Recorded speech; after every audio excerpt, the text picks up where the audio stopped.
Assalamualaikum warahmatullahi wabarakatuh. Di video kali ini kami akan menyampaikan informasi terkini terkait seksi CSN tahun 2023. Di sini Bapak Ibu kita diminta memviralkan tercium sudah di mana adanya indikasi kecurangan yang dilakukan oleh Kementerian Pendidikan, di mana indikasinya Kemdikbud memaksakan PPG Prajab menjadi ASN.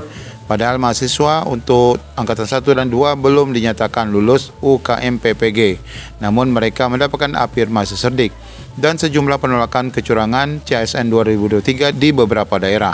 Bagaimana informasinya? Ikuti video ini sampai selesai. Ya, sebelum kita menyampaikan informasi yang dilansir di dalam JPNN, ramai aksi tolak hasil seksi P3K 2023. Pemerintah tidak konsisten. Nah, kita sampaikan dulu Bapak Ibu beberapa informasi terkait kecurangan yang diindikasi dilakukan oleh Kementerian Pendidikan. Hal ini kami dapati dari grup Indonesia menolak kecurangan CSN tahun 2023. Nah, Bapak Ibu, di sini kita baca dulu informasinya.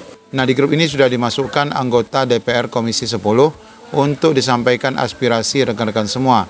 Permohonan kami Bapak Ibu DPR RI Komisi 10 meminta agar mahasiswa PPG Prajabatan tahun 2022 baik gelombang 1 maupun gelombang 2 yang belum dinyatakan lulus dan belum memiliki sertifikat pendidikan pada saat resum pendaftaran harap dibatalkan kelulusannya dan di TMS-kan sesuai aturan yang berlaku pada Kemenpan RB nomor 649 serta aturan pada Dirjen GTK untuk PPG Prajab yang harus dipulihkan sesuai dengan semestinya, yaitu dapat menjadi ASN ketika sudah mengabdi minimal 2 tahun. Nah, ini aspirasi pertama Bapak Ibu yang disampaikan. Nah, ini mendapatkan tanggapan dari rekan yang lain. Betul sekali, seharusnya pihak GTK melaksanakan pengabdian 2 tahun sesuai di Fakta Integritas sesuai apa yang ditandatangani oleh mahasiswa PPG Prajabatan untuk angkatan 1 dan 2 tahun 2022. Bukan malah tidak dilaksanakan sesuai janji pihak GTK dan ingkari, malah membuat aplikasi mapping yang terintegrasi dengan CSN 2023. Nah, ini berkenaan dengan rekan-rekan PPG Prajabatan ini menempati daerah-daerah yang tidak ada pelamar Bapak Ibu ya, sehingga ini melanggar fakta integritas yang sudah disepakati, yaitu harus mengabdi dulu. Gunanya agar mahasiswa PPG Prajabatan gelombang 1 dan 2 bisa mendaftar saat tanggal 4 Oktober kemarin dan kondisi belum lulus. Di Pedagdikti masih tercantum sebagai mahasiswa. Mereka belum ada Serdik dan NRGT. Adanya masalah SKL yang tidak terintegrasi di Pedagdikti ini yang dimiliki PPG gelombang 1 dan 2 dan bahkan saat itu belum melaksanakan UKM PPG. Namun saat ini pun untuk PPG Prajabatan malah ada angkatan 2023 itu ada 3 gelombang. Takutnya mereka kembali merebut formasi yang seharusnya untuk kita karena mereka memiliki sertifikat pendidik yang akan mendapatkan 100%, sementara kita tidak memiliki kesempatan yang sama untuk mengikuti kuliah PPG karena antrian PPG Daljab yang sangat panjang. Nah, ini Bapak Ibu cuitan lain yang disampaikan kepada Komisi 10. Di samping itu ada tambahan lagi, betul sekali karena mahasiswa PPG Prajab gelombang 1 dan 2 sukanya main keroyokan. Setiap ada orang yang mau menyampaikan kebenaran pasti dihujat, bahkan sampai nomor WA di banned dengan cara dilaporkan spam oleh mereka ke grup besar mereka karena mereka takut sekali kalau kebenaran akan terungkap ke publik. Sistemnya mereka mengancam orang yang akan mengungkapkan kebenaran. Ini fakta adanya, tapi kalau mereka ditanya pasti bilangnya tidak. Nah, ini Bapak Ibu indikasi dari Kementerian Pendidikan yang meloloskan mahasiswa Prajab yang gelombang 1, gelombang 2 yang bahkan katanya belum lulus UKM PPG Bapak Ibu tetapi dapat mengikuti CSN tahun 2023 dan mendapatkan afirmasi padahal mereka belum memiliki serdik. Secara luas Bapak Ibu di grup Indonesia menolak kecurangan seleksi P3K guru ini disampaikan banyak sekali keluhan dan di dalam grup ini ada anggota DPR RI ya. Di sini ada pesan yang terpin ya di sini yang dapat kita bacakan nanti.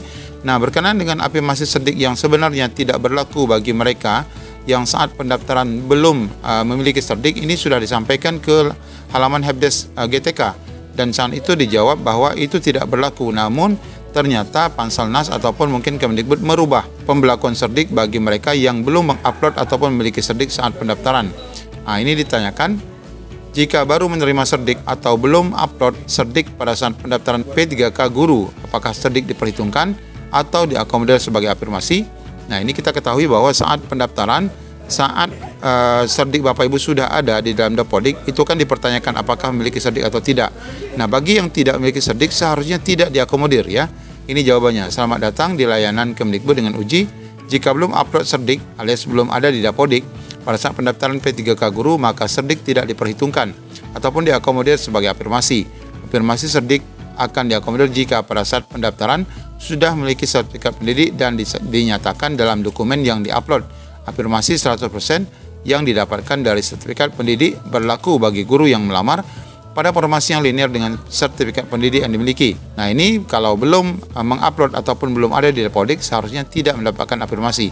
Namun yang terjadi pada mahasiswa PPG ataupun Prajab ini adalah mereka belum lulus, bahkan sudah diakomodir dalam rangka untuk memenuhi ya ASN P3K dari PPG Prajab yang diprogramkan oleh Kementerian Pendidikan untuk mengantisipasi daerah 3T yang ditempatkan bagi rekan-rekan itu semua. Nah, berkaitan dengan tudingan itu Bapak Ibu, ini rekan-rekan PPG Prajab mengirimkan ya screenshot berkenaan dengan kebijakan istimewa yang dimiliki oleh rekan-rekan PPG Prajab gelombang 1 dan 2, di mana di sini disebutkan G1 dan G2 yaitu gelombang 1 dan gelombang 2 bisa mengikuti ASNP 3K.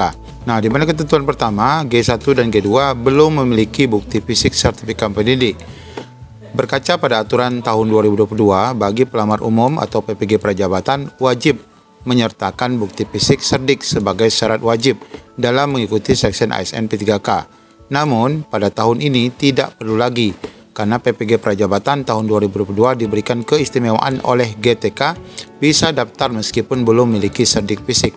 Hal ini karena terlepas dari keinginan Direktur PPG dalam jabatan dalam mempercepat pemenuhan dan pemerataan kualitas guru di Indonesia. Nah, ini dalam rangka pemerataan guru-guru di daerah 3T tadi Bapak Ibu, makanya mereka ini diberikan keistimewaan.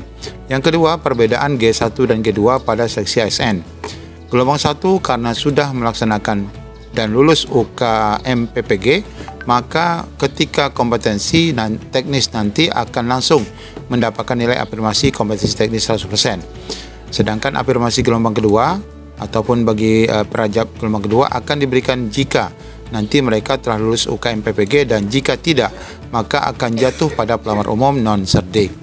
Kemudian pesan bagi mereka semua yang nanti ikut, tetap fokus pada teknis kompetensi yang diujikan pada mereka, bahwa meskipun nantinya PPG Prajab akan mendapatkan afirmasi 100% dan untuk nilai kompetensinya, namun jangan senang dulu, karena jika terdapat nilai yang sama maka akan dilihat kompetensi yang lainnya. Ini yang menuntut mereka agar tetap serius dalam belajar dan menjawab soal-soal yang diberikan. Nah, barangkali Bapak Ibu inilah yang menyebabkan rekan-rekan itu diberikan keistimewaan pada seleksi ASN tahun 2023 untuk rekan-rekan Prajabatan ini. Namun di sisi lain, kebijakan ini dipandang berat sebelah dan memihak kepada salah satu pelamar saja, yaitu P4 dari PPG Prajabatan saja. Nah, sebagaimana disampaikan juga di laman JPNN, banyak aksi tolak hasil seleksi P3K Guru 2023 di mana pemerintah disebut tidak konsisten.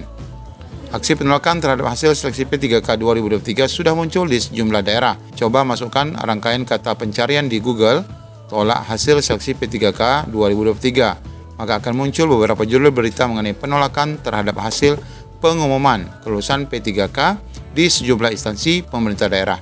Nah, ini tentu bagi Bapak Ibu yang mendapatkan kode P, kemudian mendapatkan kode TL, kemudian juga bagi honor teknis PR1 dan PR2, ini dinyatakan tidak lulus. Kecurangan ini juga terjadi di teknis Bapak Ibu ya. Dugaan adanya kecurangan menjadi pemicu aksi tolak hasil seleksi P3K ini. Dewan Pembina Honorer K2 Nurbaiti juga mengungkapkan keheranannya terhadap pengumuman P3K untuk tenaga teknis. Nah, ini juga untuk teknis terjadi kecurangan. Bunda Nur, sapaan akrabnya, heran banyak honorer peserta seleksi P3K 2023 melamar di luar instansi tempatnya mengabdi, justru dinyatakan lulus.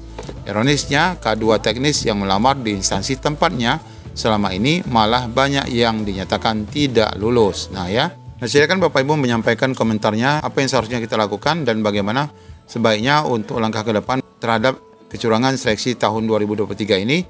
Nah, ini menjadi hal yang sangat penting Bapak Ibu untuk kita ketahui bersama agar seleksi CASN tahun ini dan tahun ke depan benar-benar dapat dipertanggungjawabkan. Nah, ini beberapa cuitan dan bukti screenshot yang disampaikan oleh rekan-rekan yang berada di grup Indonesia Menolak Kecurangan Seleksi P3K 2023 khususnya untuk jabatan fungsional guru. Demikian informasi dari kami. Assalamualaikum warahmatullahi wabarakatuh.